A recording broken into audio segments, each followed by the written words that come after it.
Hey everyone, what's up? This is Blaze. Welcome to my test realm overview video. So I know a lot of people have probably been wondering like why I wasn't posting videos last week or this week I guess, when the test realm was live and all that stuff.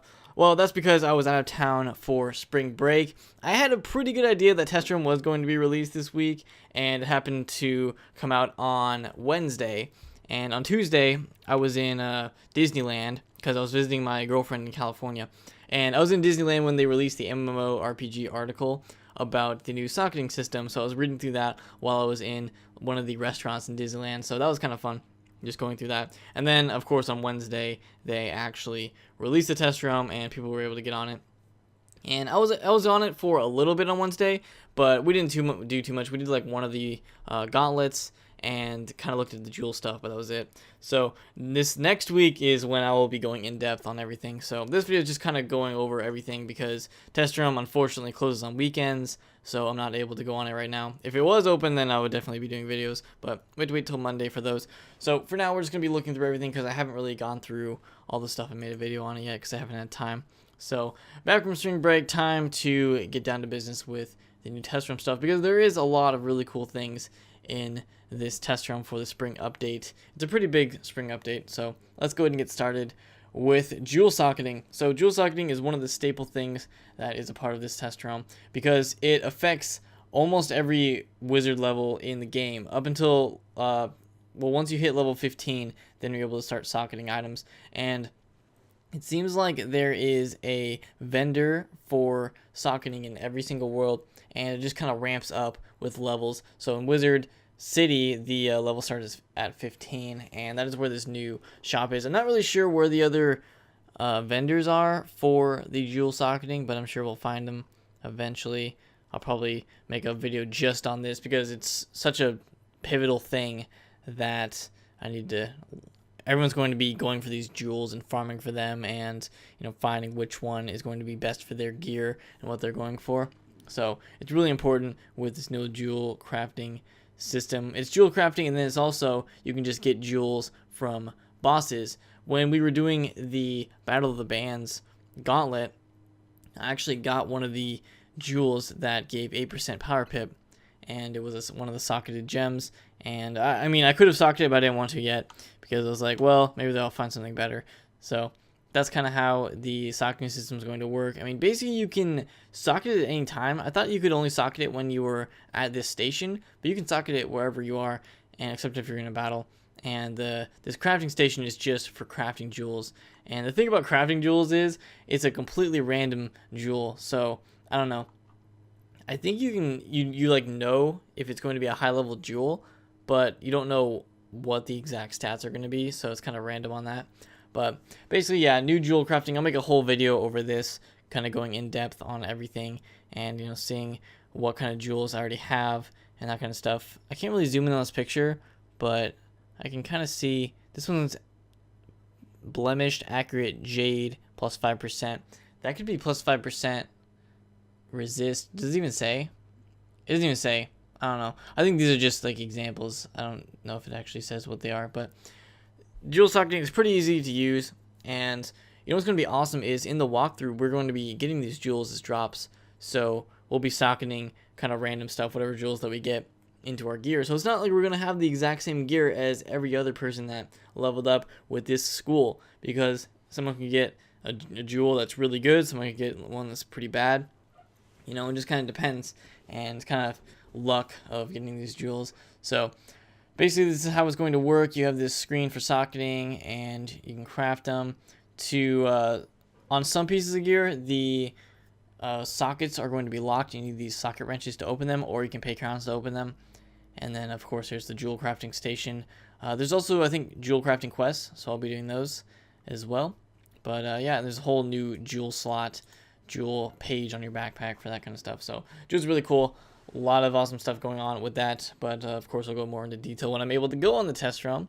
So next thing is going to be the one-shot gauntlets. Now these were kind of a surprise because they're really cool. I mean, if you think about it, it's kind of like a horde pack. They mentioned in here, I remember reading through it, that it's better than a horde pack, or it's like a horde pack, but I guess they consider it to be better because, I mean, it's more in-depth than just getting 7 random items from a pack that you pay 100 or 250. What is it? 299 for these horde packs. So this one's 500, and you get to go through an entire gauntlet. You get to pick the level, and then you get random items. Obviously, it seems like the best items are the mounts that are in these things, and kind of just, I don't know if it's only at the end that you get the good drops, because when we were doing it, I got drops like midway, like, you know, I think in any battle you can get decent drops, and so you can get these drops, and then of course it seems like there's always a mount that is a potential drop, just like in the horde pack. So it's really similar to the horde packs in that sense, but there's also a story, a little bit of a story in it. And when we were in the Battle of the Bands one, there's really cool music, so I'll be doing a video on that, and we'll be looking at the one-shot gauntlets. People are probably going to be farming these, but they cost 500 crowns each. I never did the Tanglewood Tear, so it'll be an interesting one to do once Test Realm's released again, or opened again, and I'll be able to do that.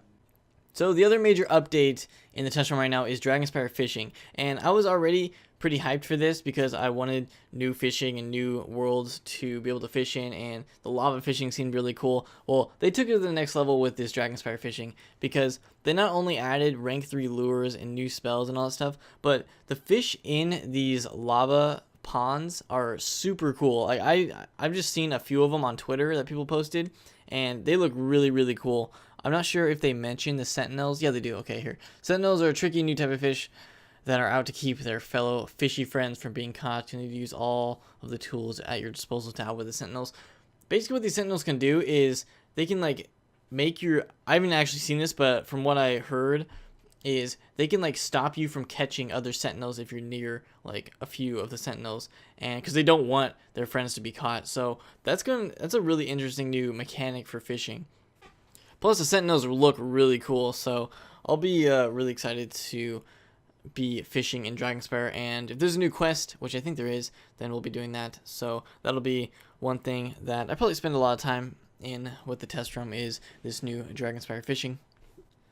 So there is a new join a team kiosk in the old town next to the bazaar, and it seems like Wizards continue to push this idea of being able to find people that are on the same quest as you, or the same dungeons and stuff, and just kind of quest through entire worlds, because this join a team is divided up into worlds, and you can kind of find people that are doing quests in there. Didn't really see it when I went and clicked on it when I was in the test room. It didn't seem like it was really working. I couldn't see any teams. Maybe just people hadn't made any teams, but this is a new kiosk that is in Old Town that you can use to help to find people that are on the same quest as you. So another major update to the test room is these new skeleton key bosses, and I tried to do the new piranha one that is in the graveyard with a group of people. It was just kind of random. I kind of just wanted to go in and see what it looked like, and what you have to do is you go in the graveyard. Well, this is for the new piranha plant boss. I don't know, is his name Seymour? I don't know, but he's in the graveyard, and all you have to do is go to the left, and there is a new gate that has a gold key that you can use. So here's another reason to keep your gold keys and use them to access this guy. I'm sure people have a lot of gold keys. I had a ton on my storm character, I know. And you can go and access this new boss, and he definitely cheats, because we just went in there like blind. We had no idea what we were doing. I didn't really expect to beat him, but yeah, he has a cheat where he puts like a black mantle and a virulent plague and stuff like that on you every turn. I think people already have a strategy for defeating him, but I haven't really kept up on that. But there's these new bosses, and you can farm them, and I think they drop, what do they drop? Do they drop mounts? I know they definitely drop spells. Not sure if they drop mounts, but they drop new spells, and obviously they probably drop some good jewels and things like that. So really looking forward to farming these new skeleton key bosses. There's not only one in Darkmoor, there's also one in Cave of Solitude and the Crystal Caves. So here's one of the things I tweeted about right away when I was reading through the test notes, is that many quests in Krakatopia, Grizzleheim, Marleybone, Mushu, and Dragonspire have had their defeat and or collect requirements reduced. This is going to help out the walkthrough a lot, because usually we just speed up when we're doing collect quests and that kind of thing, because it takes a while. I mean, if you've seen my pirate walkthrough, there's so many times where I'm just like, okay, another battle, the same thing, collect 6 or whatever, and it takes a while. So I'm glad that they're reducing those kind of quests, because it just takes time, and it's not really that necessary to do extra battles just to collect things. So really happy about that. That'll help the walkthrough out just a little bit when we start that. So a lot of cool things that are being introduced with this chest roam that affect the Fire and Ice walkthrough that Blue and I will be doing. So what are the things? I think these are just kind of miscellaneous things that they updated. And one of them is the Stormlord has new visual effects. Basically, I saw it. It's like he's surrounded by a black mist when he comes up, and then it zooms in on his face every time he attacks someone. So I'll probably show that off and use Stormlord at least once when I'm recording, because I will be using my Storm for the test roam, because that's what I usually do. And anything else that's relevant, just a few miscellaneous things. Treasure cards, a lot of the treasure card vendors have been changed, and so I have to kind of figure out where all the new treasure cards are being sold. I mean, it's the same vendors, but I think they each sell different things because they're trying to organize treasure cards a little more rather than just kind of crazy stuff. Let me see. So the Archivist in Celestia gives you blades, prisms, traps, manipulations. Okay, so I'll just have to look through all the treasure cards and see who is selling what, and then we're gonna have to memorize those, but it'll be easy. At least now it's gonna be a little more organized.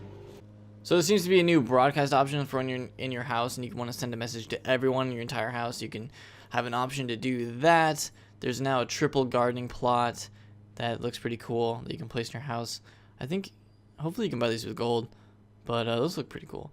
And what else? They did some miscellaneous updates for pets.